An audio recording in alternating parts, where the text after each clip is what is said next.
Welcome! In front of me I have IMILAB W01 smartwatch, and I'm gonna show you how to change the language on this watch. Before we start, if you want to change the language on this watch, your watch needs to be paired with a phone via the GloryFit application. Once the devices are paired together, we can continue. And now we can open the GloryFit application on the phone that is paired with our watch. After you open the application, you should see the home screen.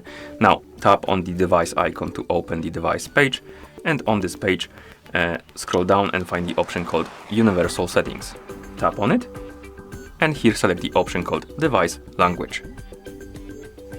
Now you should see the list of languages you can select from. You can swipe up and down to scroll through this list.